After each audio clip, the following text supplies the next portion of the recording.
Scene 1 point blue. Hey y'all, Artist Poet Girl here, also known as APG Jamie, and today we're going to do over this summer wreath. It is falling apart, y'all. It's kind of old. I'm pretty sure I bought it on clearance, so that even makes it older, right?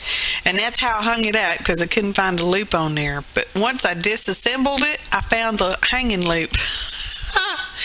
So anyway, there I am just taking all those things out. I guess originally they were hot glued at one time. I don't know, because they're just falling out. And I'm just, some of them I have to kind of pull out because they're wedged in there pretty good.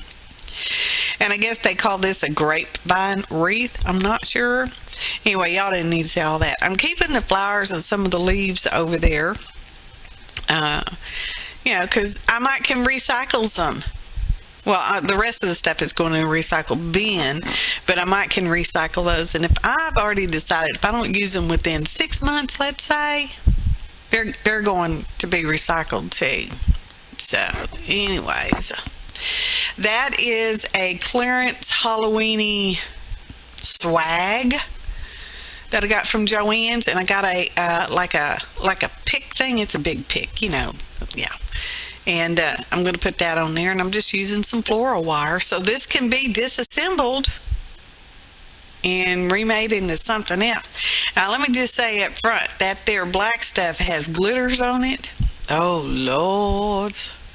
That stuff came out and was everywhere.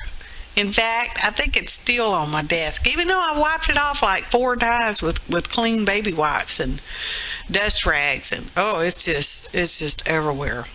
So I'm cutting off a length, just however long it is. It's at least a foot, I think, of the floral wire, twisting it around the stem, and then wrapping that around the wreath. Now, if you get up real close and personal, you can see the little wires, but that's okay, because most people don't get up close and personals with wreaths on the door anyway. So that's what I do, and this took me probably maybe 30 minutes. And I've got the video whittled down to just under 11 minutes. There is a photo montage. And see, just one big pick. You could probably put that in a vase, even a vase, or a mason jar, whatever makes you happy.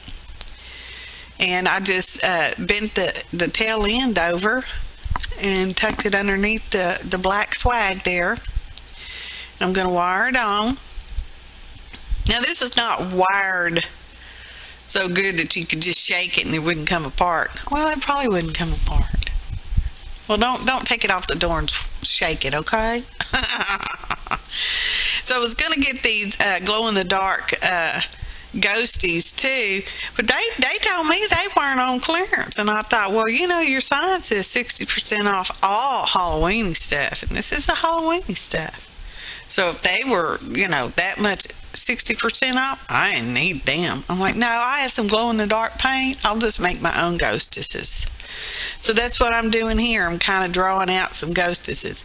Now, my ghostesses are not near as good as Phoebe's, also known as the Thala. And hopefully I can get a link in the upper right-hand corner to her ghosty making video.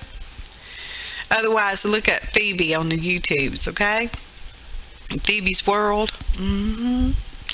So, I'm just trying to make them so that they all look like ghostesses, but not the same ghost, because there's different ones.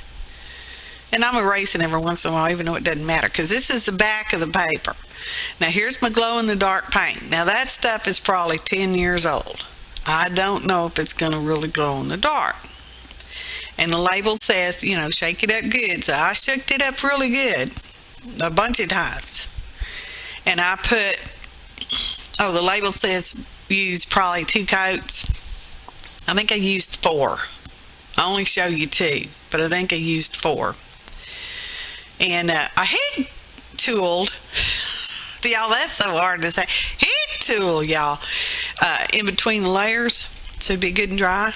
And it's good and dry. And I'm still, and I'm trying to show you there's a difference. You can just see a slight difference in the color.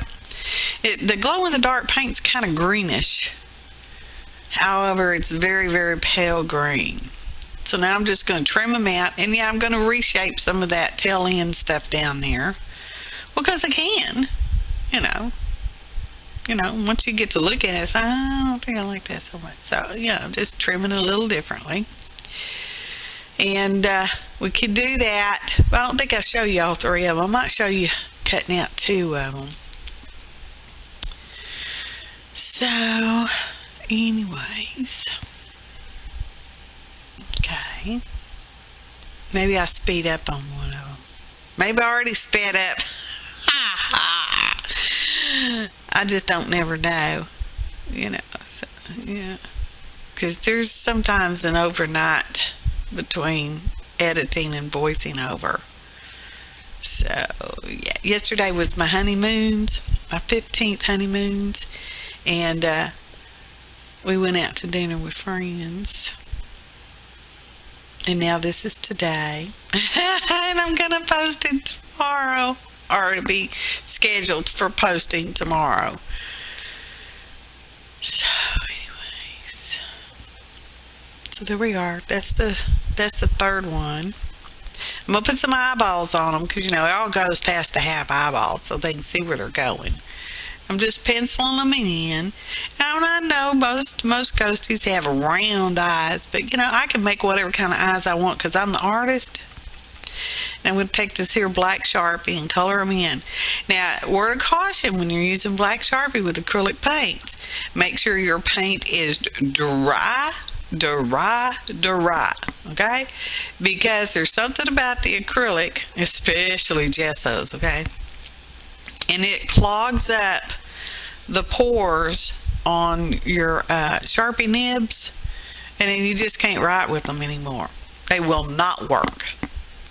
So if you're using this on acrylic, you should wipe off the tip every now and again over to the side, which you don't see me do.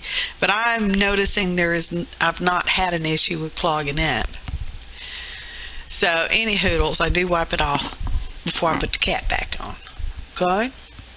Okay. And they all got sort of different eyes because they're different ghostesses. Alright? So there we go. There's one. There they are. Now I'm going to get these here clothespins because I thought, well, I'm just going to stick them on there with clothespins. And then if I would take the ghost off, I can put scarecrows on there next year or crows or just whatever I feels like. If I don't disassemble it and turn it into a spring or Christmas or something. I think I have a Christmas tree. Anyway, that's not digress. That's futuresque. That's futuresque. Now I'm going to use my favorite Aleene's original tacky glue, or Aleene's. I don't know how you want to pronounce it. That's how it goes. So I'm putting that one on there and smooshing them down. Now I did tump them over so that they were flat on the ghost face to let them dry for, I don't know, I probably let them dry about 10-15 minutes. Not really very long at all. And I did not include that in my overall 30-minute time. Although it's probably pretty close. Yeah. So there we go. And I'm about to attach them to our now wreath, our now finished, well, almost finished. And I kind of play with their placement a little bit. Not too much.